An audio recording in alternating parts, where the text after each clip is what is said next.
Selamat pagi Bapak Saudara semua. Selamat berjumpa dalam kasih Tuhan kita Yesus Kristus. Mari kita berdoa. Tuhan, terima kasih buat hari yang baru. Kami boleh bangun dengan keadaan tubuh yang kuat dan sehat dan diberkati oleh Tuhan. Sebelum kami memulai hari kami memerlukan firman-Mu untuk membuat kami mengerti kehendak Tuhan lebih dalam. Sebab itu biarlah urapan Tuhan boleh menyertai kehidupan kami semua, memimpin kehidupan kami sehingga kami boleh mengerti isi hati Tuhan dan rencana Tuhan dalam kehidupan kami. Kuasa kegelapan kami hancurkan, patahkan dalam nama Yesus. Roh Kudus, ke dalam pimpinan-Mu kami serahkan hati dan pikiran kami. Kristus Yesus dipermuliakan sekarang sampai selama-lamanya. Haleluya. Amin. Selamat pagi Bapak Saudara semua. Apa kabarnya? Pasti diberkati oleh Tuhan. Saya ingin menyampaikan tentang karunia dan tujuan karunia Roh Tuhan dalam gereja Tuhan. Sebagaimana yang Bapak Pendeta Jefta sampaikan hari Minggu, bahwa kita adalah bangunan-bangunan Allah, bait-bait Allah. Saya ambil ini dari Our Daily Bread. Apa bagusnya pohon karet? Ayatnya adalah 1 Korintus 12 ayat 4-5. Ada rupa-rupa karunia, tetapi satu roh. Dan ada rupa-rupa pelayanan, tetapi satu Tuhan. Dalam salah satu perjalanannya ke dunia baru, Christopher Columbus menemukan sebuah pohon yang luar biasa. Pohon ini memiliki buah yang bulat, yang memantul seperti bola. Nama Indianya adalah Kautokou, yang artinya kayu yang menangis. Pohon itu diberi nama demikian karena mengeluarkan getah yang terlihat seperti air mata pohon. Akhirnya para penemu menemukan bahwa getahnya dapat dipanen dan jika dibiarkan mengeras menjadi penghapus yang menghapus pensil. Karenanya dinamakan penghapus karet. Pada tahun 1830-an ditemukan bahwa karet dapat menahan suhu yang sangat dingin ketika belerang ditambahkan di dalamnya. Hal ini menyebabkan permintaan besar akan karet ketika mobil ditemukan. Lalu belakangan ditemukan juga bahwa getahnya bisa digunakan untuk membuat sarung tangan bedah latex. Rupanya pohon karet ini memiliki banyak kegunaan yang hanya perlu untuk ditemukan. Demikian juga ketika gereja Tuhan, Bapak Saudara mempertimbangkan karunia-karunia rohani yang diajarkan di dalam Alkitab. Kita mungkin menemukan bahwa kita memiliki lebih dari satu karunia. Jika kita mencoba cara baru dalam pelayanan, kita mungkin menemukan bahwa kita memiliki kemampuan yang sebelumnya tidak kita ketahui. Apapun karunia rohani Anda, itu datang kepada Anda dari Tuhan. Saudara dapat lihat 1 Korintus 12 ayat 4-6. Pelayanan baru apa yang Anda harus coba? Anda mungkin menemukan karunia rohani yang tidak pernah Anda ketahui sebelumnya. Sekarang tujuan dari karunia tersebut. Kita dapat lihat dalam Efesus 4 ayat 11-12 yang mengatakan, dan ialah yang memberikan baik rasul-rasul maupun nabi-nabi, baik pemberita-pemberita Injil maupun gembala-gembala dan pengajar-pengajar untuk memperlengkapi orang-orang kudus bagi pekerjaan pelayanan, bagi pembangunan tubuh Kristus. Istri seorang pendeta didiagnosa mengidap penyakit Parkinson. Ini menempatkan keluarga dalam situasi yang sulit dan penuh tekanan.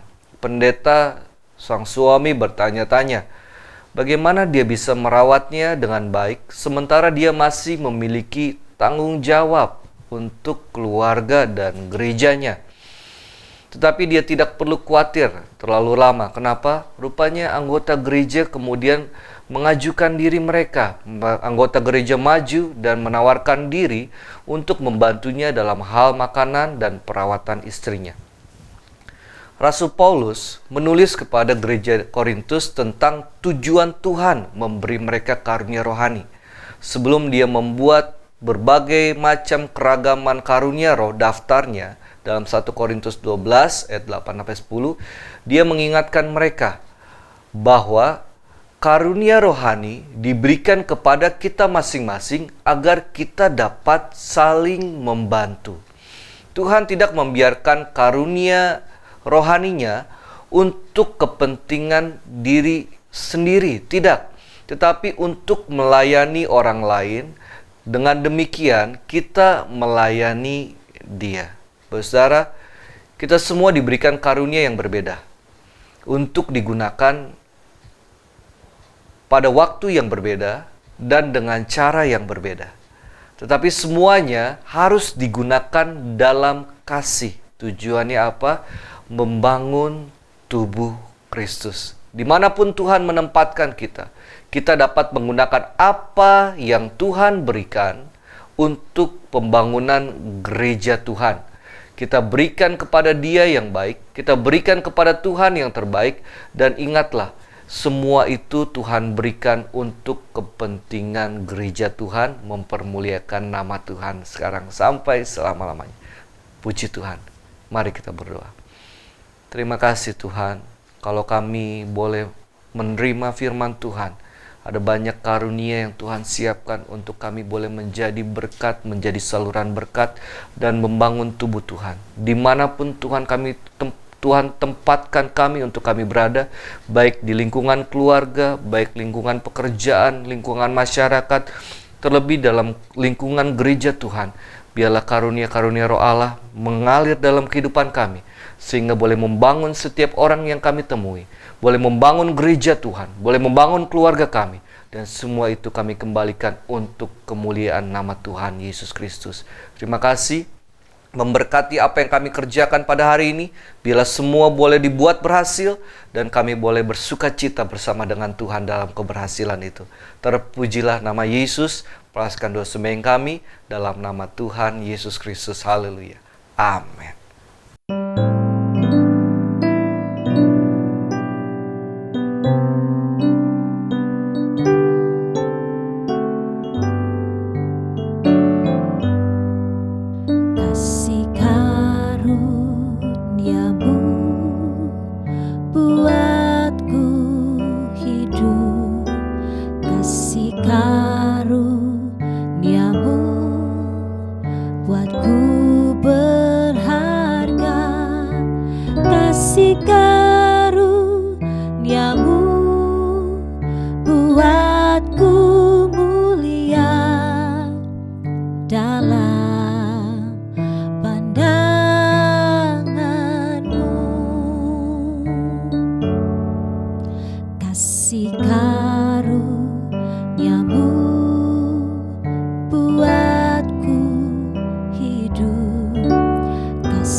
Dalam pandangan-Mu Tuhan, ku hidup sekarang dalam kasih-Mu. Ku yakin pasti akan janji-Mu. Ku terima segalanya daripadamu,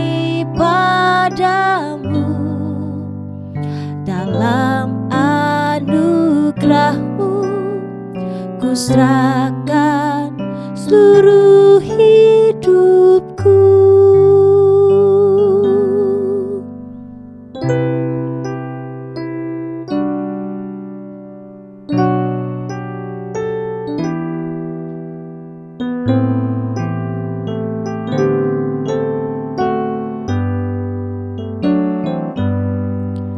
Kasih karunia-Mu buatku hidup,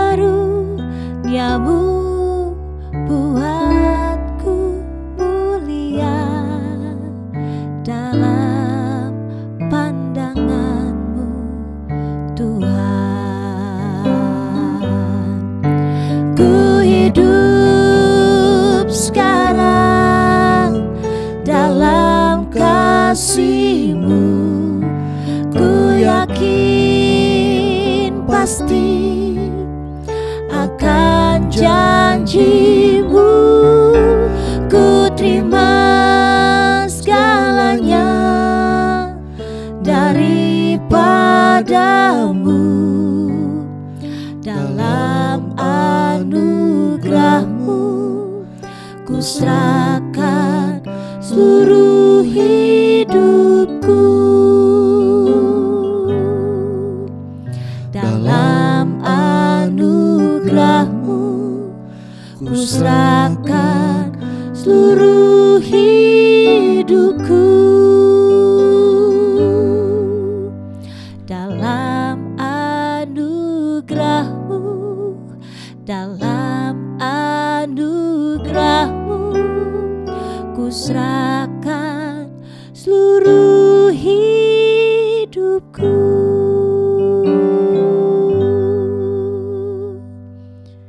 Puji Tuhan, selamat pagi. Tuhan Yesus memberkati.